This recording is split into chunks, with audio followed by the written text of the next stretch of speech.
Our poll question today, did the Canucks break the Oilers? We'll put it to our next guest here.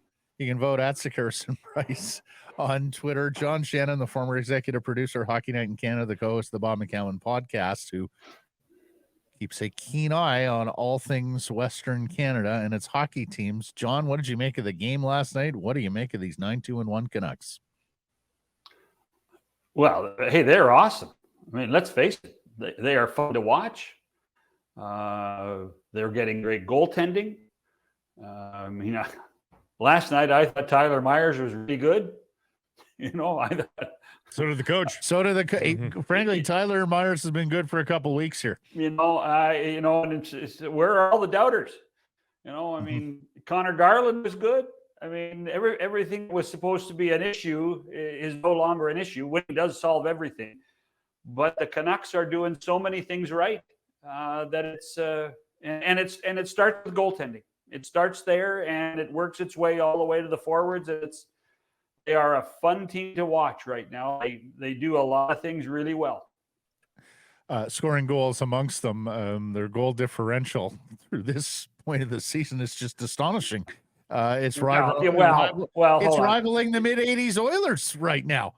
10-1, 8-1 do tend to help when it comes to statistics like that. But at the same time, they are playing really solid team hockey, which is what Rick Tocchet has been talking about. So, what's really great for me, though, last night, and I in watching the game, behind the bench, when you can see Tocchet and Mike Yeo there, and then Adam Foote and Sergei Gonchar. I mean, seriously. I mean, we are talking. This is a really, really good coaching staff that obviously have strong communication skills with the 23 guys on this roster. Gonchar, I know, is not there for every game, but there he was there last night, and he was chattering all the time. He was talking to Tocchet quite a bit, talking to his defenseman quite a bit. Sergei Gonchar, he's kind of like a hockey player whisperer. He was in Pittsburgh, and I think Rick Tocchet was really wise in bringing him here to Vancouver. Yeah, we've talked about the difference this coaching staff has made. Of course, a healthy Thatcher Demko makes all the difference. He's an elite goaltender. I'd like your 2 cents on the difference. Before we move on, by the way, we reduced those 2 blowout wins to 5-1 victories. They're still second in the league with a bullet and only 2 back of Vegas in terms of goal differential. So, that's it. The game in against Nashville last week, they didn't play very well. They won by multiple goals. 6-2 last night. Didn't really feel like that. 5-0 over St. Louis. On and on it goes. You guys are starting to get you're getting a little haughty out. They're not playing well and winning, So then let me ask this question. Possible they could screw it up from here? Is it possible they could miss the playoffs from here? How much regression do you anticipate, if any? Every team will have a swoon or two. That will be the real test of the coaching staff, a test of the character of this team. But the biggest challenge for them will be to stay healthy. That will be it. If Demko can stay healthy for a 82-game schedule and Casey DeSmith can play his role as a backup goaltender, if Quinn Hughes can stay healthy as healthy as possible, this team is really destined for having an unbelievable season. I'm not suggesting they're going to win the division, but I am suggesting that, yes, the playoffs, you can start buying those seats at Rogers Arena for some postseason hockey. Wouldn't that be nice? Put it in the budget. What do you think management's thinking? Because if you do look at the underlying numbers, they are merely good. They're not great. They are outshooting and outsaving the rest of the entire league. So, and in fact, in a lot of cases, you can point out and say they're actually below the median. Out-finishing, not out-shooting. Yeah, they're below the median in a lot of the underlying statistics. Obviously, you don't mess with it now, but do you think management is looking at those and going, okay, eventually when this swoon comes, we could lose a bunch here because our underlying statistics tell us that we are getting luck on our side here. Do you think Yeah, think they're pulling strings in the background to make a change eventually when they need to? Well, I still think they have cap issues, don't they? I mean, winning doesn't make the cap disappear. You don't get extra money for every victory. Although, what a great idea when you think about it. You know, for every victory, you get another $150,000 on the cap. Wouldn't that be a good idea? We'll throw that out for the next CBA. It creates an incentive to win for the team. I suspect that both Allvin and Rutherford understand where this team is right now, the bounces that they are getting. They're preparing as they would as if the team was 500. That's the sign of a management team that understands that it's not the 10 or 11 games they've played. It's the next 70 that they're going to play that they have to be prepared for. We haven't heard whether Garland has changed his mind about a trade. Does Tyler Myers' good play now make him more attractive as a trade available player? Those are questions that are cold-hearted, but probably being asked in the front office. That's the thing. Their decision-making doesn't just stop because they're on a nice start, right? No, you're always looking to improve your club. You're always looking to improve their club. And of course, and let's hope this is the case. You're looking long-term, big picture, right? In terms of how we construct a Stanley Cup contender, not just how do we get to the playoffs this season, although the Canucks have been very guilty of the latter over the last decade. John, are you hearing anything in Calgary with regards to the availability of some of their UFAs? Because there are some attractive defensemen there, including a former Canuck and Chris Tanev. Well, I mean, Elliott has talked a lot about it. I think that they're in a wait and see process right now. I think that,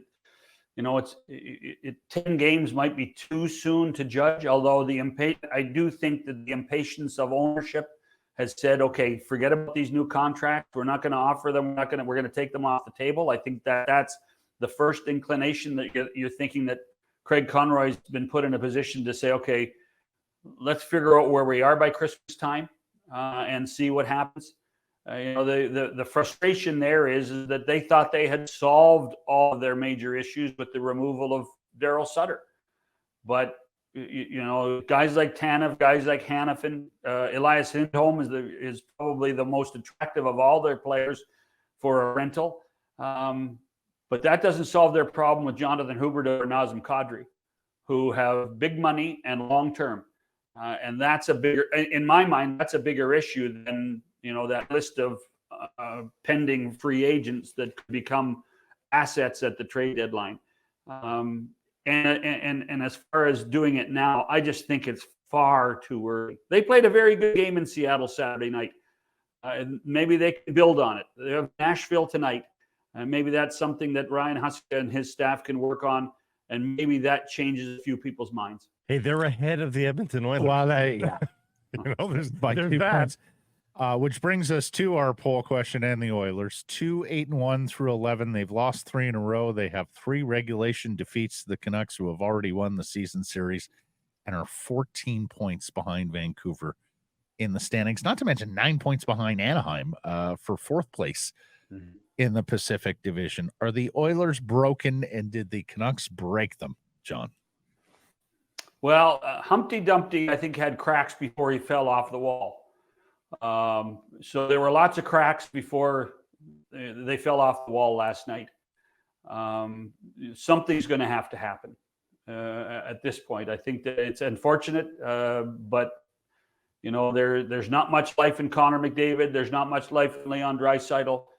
I'm a huge Warren Fogle fan. I think he's a good player, but when Warren Fogle's your best player, you're not going to win very many games. It's good for Warren Fogle. It's great for Warren Fogle for the team, as John Tortorella once said here. And then you look at the 6 defensemen they put on the ice last night. It's hard to it's funny when you look at the juxtaposition between the Canucks and the Oilers, with all the complaints that we heard last year in Vancouver about the blue line and the defense and how inept it was, other than Quinn Hughes. and look at the tweaks that have been made quickly for the Canucks. And now the issues in Edmonton are almost as bad as they were last year in Vancouver. They didn't have Quinn Hughes. They have a Matthias Ekholm. And basically at this point, I think that's about it. And you can't put all of this on Ekholm's shoulders and expect him to fix it. Darnell Nurse has not been very good. Evan Bouchard has not been very good. Brett Kulak has struggled. Cody Ceci is now trying to do too much, so he's got some issues. Vincent Desharnais, I think we saw Desharnais at his worst last night. They're just not very good on the blue line, and that's causing a ripple effect through the rest of the show, and that includes the goaltending. We were wondering yesterday, is it time to start giving some shine to Patrik Allvin and Jim Rutherford for some of the deals they made, not as far back as July 1st, which brought in the guys that you're talking about in Cole and Susie, but when they had spent all the money apparently and had no wiggle room left, they still were able to find DeSmith and Lafferty and Friedman, all of whom are in the lineup last night. And while DeSmith wasn't a part of last night's effort, he's performed admirably when he's been given a chance. Friedman and Lafferty are everyday guys apparently now and are making an impact on the team as well.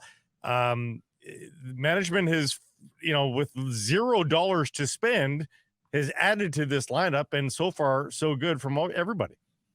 Well, and I think there's a more important trade or an acquisition that I think speaks volumes to where this organization has come from, where it's going, and what's going on, and that's the Filip Hronek trade. This is not to get all over people in Vancouver, but there were lots of people that thought this was a stupid trade. A lot of people thought that what are we doing getting rid of high picks for a guy that even Detroit doesn't want? Well, Detroit, he didn't fit into them because they have money to spend and they know where they're going to have to spend it on their blue line. Hronek has been a beast in Vancouver.